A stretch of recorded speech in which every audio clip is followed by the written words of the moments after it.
देखिए आप।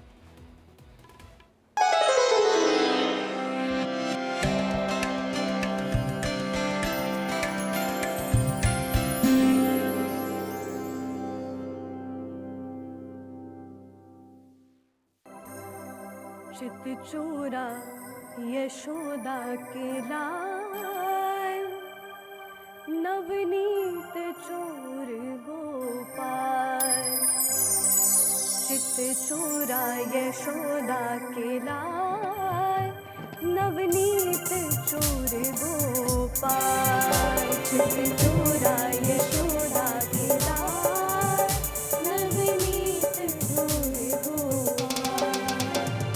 चित चोरा यशोदा के लाल, नवनीत चोर गोपाल।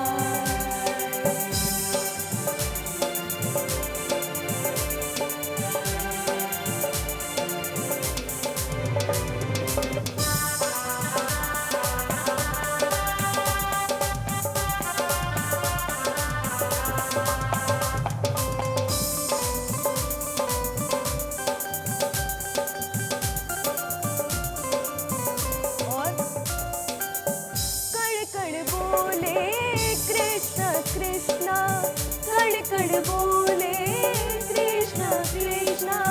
धड़कन बोले राधे कृष्ण। जय राधा जय राधा, जय जय राधा रमण हरि बोल। जय जय राधा रमण हरि बोल। जय जय राधा रमण हरि बोल।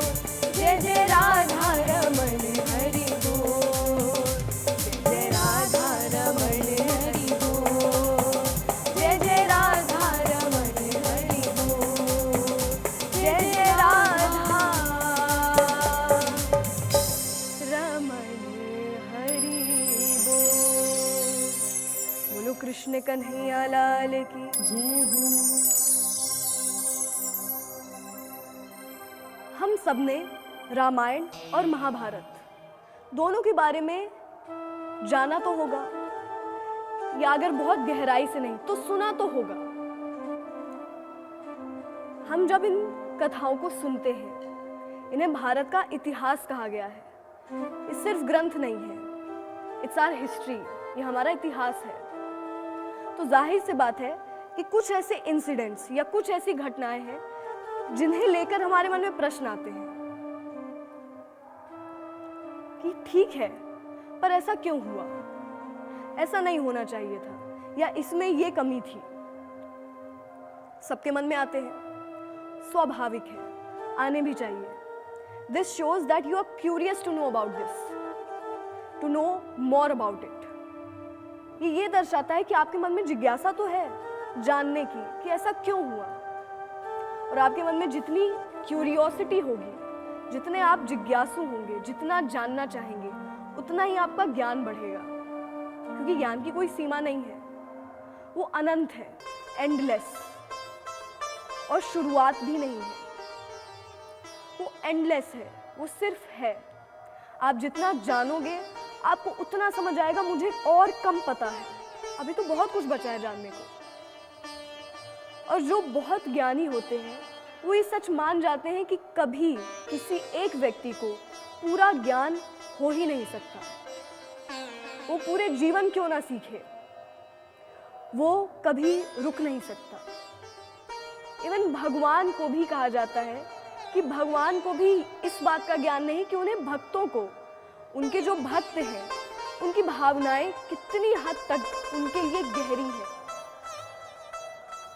भगवान सब कुछ जानते हैं, पर भक्त के मन में उनके लिए कितना प्यार है ये नहीं जानते।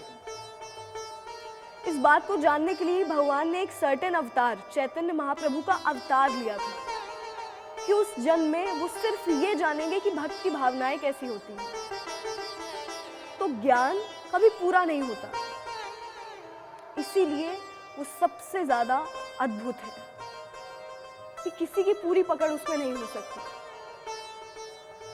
तो वो प्रश्न जो हमारे मन में आते हैं रामायण या महाभारत किसी को लेकर, हम एक चैप्टर जो कि महाभारत से लिया गया है उस पर हम गौर करेंगे या उसके बारे में एनालाइज करेंगे, एनालिसिस करेंगे।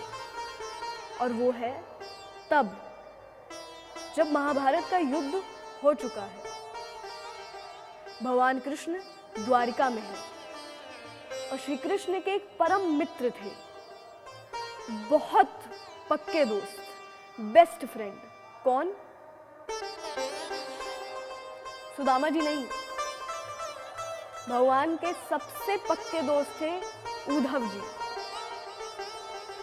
जिनको वो बहुत प्यार करते थे। भगवान उद्धव जी से बहुत प्यार करते थे, उन्हें बहुत मानते थे। इसके साथ साथ उद्धव जी महाज्ञानी थे, इतने ज्ञानी, उनने ज्ञान देवताओं के गुरु से लिया था, बृहस्पति जी से। उनसे वो शिक्षा लेकर आए थे। इतना ज्ञान, और किस चीज का? ब्रह्म ज्ञान। उद्धव जी को ब्रह्म तत्व का ज्ञान था, ईश्वर का ज्ञान था, जिससे बड़ा कोई ज्ञान नहीं है। उद्धव जी के मन में महाभारत की कुछ घटनाओं को लेकर बहुत प्रश्न थे, जैसे हमारे मन में होते हैं।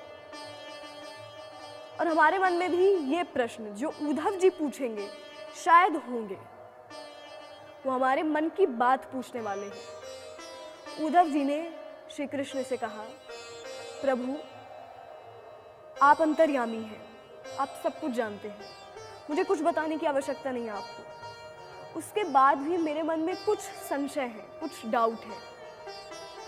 भगवान कहते हैं, उद्धव, मन में जब तक डाउट रहेगा, संशय रहेगा, तुम्हें पूरा सुख नहीं मिल सकता। तुम्हारे विश्वास में कमी है। इससे हम ये सीख सकते हैं कि हमारे मन में भी प्रश्न होने चाहिए, संशय नहीं होना चाहिए, डाउट ना हो। भगवान से you can question, and if you're questioning to God, it's very good for you, it's beneficial for you, you will get all those answers from him। पर संशय ना हो, उनको लेकर डाउट ना रहे कि ये मेरी मदद करेंगे कि नहीं करेंगे। करेंगे, हर बार करेंगे, जितनी बार आप उन्हें बुलाओगे उतनी बार आएंगे। ब्लाइंड फेथ हो आपको। पर प्रश्न गलत नहीं है, तो भगवान ने कहा तुम्हारे मन में डाउट नहीं होने चाहिए, पर प्रश्न करो। जो भी क्वेश्चन तुम्हारे मन में है, आस्क मी।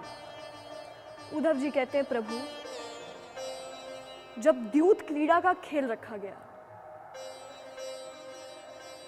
आपको सब कुछ पता था और आपको पांडवों का मित्र कहा जाता है। सच्चा मित्र कौन है, आप बताइए। भगवान ने उत्तर दिया, सच्चा मित्र वो है जो अपने मित्र की जरूरत पड़ने पर बिना मांगे मदद करे, उसे मांगना ना पड़े। उद्धव जी कहते हैं, प्रभु आप भी तो पांडवों के मित्र हैं। जब उन्हें मदद की आवश्यकता थी, आप बिना बुलाए क्यों नहीं गए? आपने मदद क्यों नहीं की? ठीक है, मैं मानता हूं आपने पांडवों को द्यूत क्रीड़ा खेलने से, या जो चौसर का गेम है, डाइस का गेम है, सबको पता है कि एक द्यूत क्रीड़ा का खेल रखा गया था। तो जब आपने देखा कि वो जा रहे हैं खेलने, आपने तब उन्हें रोका क्यों नहीं? जबकि आपको पता है कि भविष्य में क्या होने वाला है। आप इतने दूरदृष्टिता है, इतने फार साइटेड है कि आपको तो सब कुछ पता है, आपको भविष्य पता है क्या होने वाला है। आपने उन्हें जाने से क्यों नहीं रोका? मैं मान लूं आपने जाने से नहीं रोका, आपने उस वक्त धर्मराज को क्यों नहीं रोका जब वो अपने भाइयों को दांव पर लगाने लगे? आपने तब भी नहीं रोका। मैं मान लूं आपने तब भी नहीं रोका, आप तब तो रोक सकते थे जब उसने द्रौपदी को दांव पर लगाया, पर आपने नहीं रोका। जब दुशासन इंद्रप्रस्थ की महारानी को, महारानी द्रौपदी के बालों को पकड़कर उन्हें खींचते हुए लाता है, पूरी सभा में जहां कितने बड़े बैठे हैं, पूरी सभा में सबके सामने उन्हें फेंक दिया गया जमीन पर। वो रो रही है, वो सबको मदद के लिए बुला रही है। ऐसे में एक स्त्री का शील क्या बचा? आपने क्या बचाया कृष्ण? आपने क्या बचाया? आपने सच्चे मित्र की परिभाषा को कैसे साकार किया? क्या आप खुद को अच्छा मित्र कहेंगे? इन प्रश्नों को पूछते पूछते उद्धव जी का गला रूंध गया, भर आया, उनकी आंखों से आंसू आने लगे। पहले तो भगवान मुस्कुराए, फिर उन्होंने कहा, उद्धव, ये प्रकृति का नियम है, विवेकवान ही जीतता है। उस वक्त दुर्योधन के पास विवेक था, वो जीता। धर्मराज के पास नहीं था, वो हारे। दुर्योधन को पता था कि सब मेरे हिसाब से है, पर ये जो चौसर का खेल है, ये जो डाइस का गेम है, मेरी इसमें पकड़ कम है, तो मेरी तरफ से मामा शकुनी खेलेंगे। धर्मराज भी कह सकते थे कि उनकी तरफ से मैं खेलूंगा। फिर तुम अनुमान लगाओ, अगर शकुनी और मैं खेलते तो परिणाम क्या आता? पासे उसके अनुसार आते या मेरे अनुसार आते? उद्धव जी कहते हैं, बात तो सही है। भगवान कहते हैं, तो अब इसमें मेरी क्या गलती है, तुम बताओ। चलो ठीक है, उनने मुझे नहीं बुलाया, उनने मुझे खेलने का आमंत्रण नहीं दिया, मैं मानता हूँ। वो तब तो मुझे बुला सकते थे जब वो भाइयों को दांव पर लगाने लगे, जब वो सब हारने लगे, वो तब मुझे बुला सकते थे। जब उनने द्रौपदी को दांव पर लगाया, तब तो मुझे बुला सकते थे। यहाँ तक कि द्रौपदी को भी जब पकड़ के ला गया दुर्योधन के कहने पर दुशासन, उस वक्त भी द्रौपदी अपने सामर्थ्य के अनुसार जूझ रही थी कि मैं खुद भी रक्षा कर सकती हूँ। उसने मुझे याद नहीं किया, और वहां जाने के बाद वो अपने 5 पतियों की तरफ देख रही थी कि तुम लोग मेरी मदद करो। फिर भीष्म पितामह, गुरु द्रोण, यहाँ तक कि महाराज धृतराष्ट्र को भी उसने मदद के लिए बुलाया। मुझे याद नहीं किया, उसने उस वक्त मुझे याद किया जब उसे एहसास हो गया कि अब इनमें से कोई मेरी रक्षा नहीं कर सकता। अगर मेरी रक्षण होना होगा, वो केवल ईश्वर करेंगे। और उसने जैसे मुझे बुलाया, मैं वहां अविलंब पहुंच गया। अब बताओ, इसमें मेरी गलती क्या? उद्धव जी कहते हैं, मतलब आप तब तक नहीं जाएंगे जब तक आपको बुलाया ना जाए। तब भगवान कहते हैं, उद्धव, प्रकृति का नियम है, हर व्यक्ति को अपना कर्म फल भोगना पड़ता है। वो जो करेगा उसे वही रिप्लाई में मिलेगा, फीडबैक वही मिलेगा। मैं उसके कर्म और उसके रिजल्ट के बीच में हस्तक्षेप, इंटरफेयर नहीं करता। वो मेरा काम भी नहीं है। मेरा काम जो है वो मैं कर रहा हूँ। उद्धव जी कहते हैं, वाह कृष्ण, मतलब हम गलत पे गलत करते रहेंगे, आप कुछ नहीं करेंगे।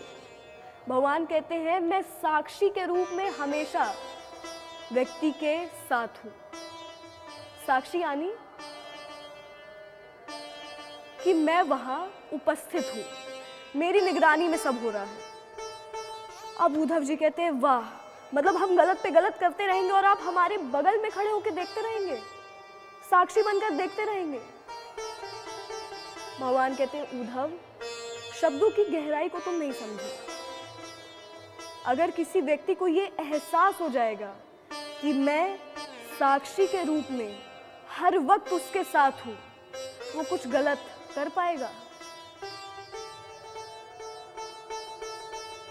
जो ये मान लेता है कि भगवान हर समय मेरे साथ है, सब कुछ देख रहे हैं, तो किसकी हिम्मत कि वो उस समय गलत काम करे?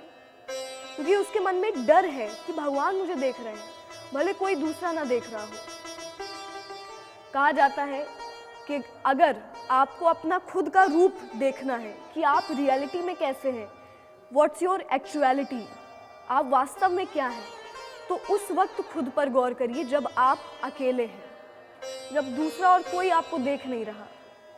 उस वक्त आप क्या कर रहे हैं, आप क्या सोच रहे हैं, आप क्या कह रहे हैं, आप क्या देख रहे हैं। ये चीज़ें डिफाइन करती हैं कि आप वास्तव में कैसे हैं, आपका स्वभाव कैसा है। या आपको खुद का रूप तभी पता चलेगा जब आप अकेले हैं। और मान लीजिए जब आप अकेले हैं, पर उसके बाद भी आपको मन में पता है कि मैं अकेला नहीं, भगवान मेरे साथ है, तब आप कुछ गलत करोगे? उसके बाद भी करोगे तब तो आप जानिए पर आई डोंट थिंक उसके बाद कोई भी करेगा कुछ भी गलत। उद्धव जी कहते हैं, वाह भगवान, आपने क्या गहरे दर्शन दिए हैं मुझे। अब मुझे समझ आ गया कि जिस व्यक्ति को एहसास हो जाता है कि आप हर वक्त उसे देख रहे हैं, यहाँ पत्ता भी आपकी आज्ञा के बिना नहीं हिल रहा, सब कुछ आपकी अनुमति से हो रहा है, तब वो क्या गलत करेगा, वो क्या सही करेगा? तब तो जो करेंगे वो सिर्फ आप करेंगे। तो इस कथा का आशय था कि हम इस बात को, इस सच को हमेशा अपने मन में रखें कि एक नज़र हर वक्त आप पर लगी है, कोई एक है जो हर समय आपको देख रहा है, वो है ईश्वर। बहुत लोग ईश्वर के अस्तित्व पर प्रश्न करते हैं। खैर, इसकी भी क्यूरियोसिटी होनी चाहिए, ये भी गलत नहीं है। ऐसे ही प्रश्न एक राजा के मन में थे। एक बार एक महाराज थे और उनके मन में प्रश्न था कि ईश्वर है, मैं कैसे मान लूं? ईश्वर के अस्तित्व का प्रमाण दो मुझे। दूसरा, अगर वो है तो वो किसे देख रहे हैं, किस ओर देख रहे हैं? और तीसरा कि अगर वो है, वो क्या कर रहे हैं, इस वक्त वो क्या काम कर रहे हैं, उनका ध्यान कहाँ है? उनने कहा, इन 3 प्रश्नों के उत्तर अगर मुझे नहीं मिले, मैं कल जितने भी मंदिर हैं उन सब से मूर्तियां हटवा दूंगा। अब ये बात उन राजा के मंत्रीगणों को पता चली। उसमें एक मंत्री ने सोचा, नया राजा नास्तिक है, तो कहता है ईश्वर कहाँ है? कल तक अगर किसी ने प्रमाण नहीं दिया तो सारे मंदिरों से वो मूर्तियां हटवा देगा। इस बात के कारण वो इतने परेशान थे, इतने एंजाइटी में थे कि वो रात में सो नहीं रहे थे। उनकी बेटी वो आती है। उनकी पुत्री ने उनसे पूछा, पिताश्री आप इतने चिंतित क्यों हैं, किस बात की चिंता है? तो उन्होंने जवाब दिया कि नया राजा बावला है, वो नास्तिक है बेटा। वो कहता है ईश्वर कहाँ है, किसे देख रहे हैं, किस ओर देख रहे हैं, क्या कर रहे हैं? इन 3 प्रश्नों का उत्तर कल तक उसे नहीं मिला तो मूर्तियां हटवा देगा। उनकी पुत्री ने कहा, बस इतनी सी बात, आप मुझे कल राजा के पास ले जाइए, मैं उनके प्रश्नों का जवाब दूंगी। अगले दिन सभा में उन मंत्री की पुत्री जाती है। सामने राज सिंहासन पर महाराज थे, जितने भी प्रजावासी हैं सब खड़े थे। उनकी पुत्री ने कहा कि महाराज, मैं आपके प्रश्नों के उत्तर देने के लिए तैयार हूं। पूछिए आपका प्रश्न, पहला प्रश्न क्या है? राजा ने कहा, ईश्वर है, मैं कैसे मानूं? उनकी पुत्री ने कहा, इस प्रश्न का उत्तर जानना है, मुझे थोड़ा सा दूध चाहिए। इतना सुनकर सब हंसने लगे। खैर, एक छोटे से पात्र में, छोटे से बाउल में उन्हें दूध दिया गया और उस लड़की ने अपने हाथ पे उस पात्र को पकड़कर कहा कि महाराज, आपको इसमें क्या दिख रहा है? राजा ने कहा, दूध से भरा पात्र है, दूध है।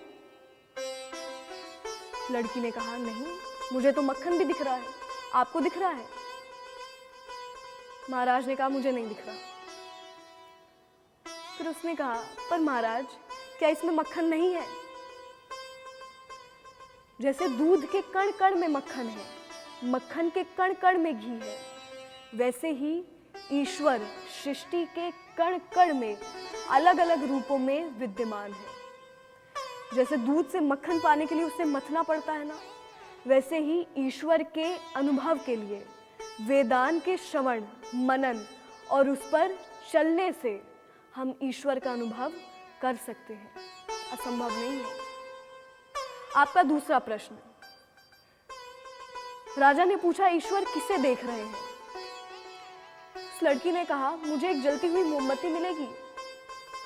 अब आप बताइए, प्रकाश की ये लौ, ये जो लाइट है, ये किसे देख रही है? राजा ने कहा, ये सभी को देख रही है, सभी और देख रही है।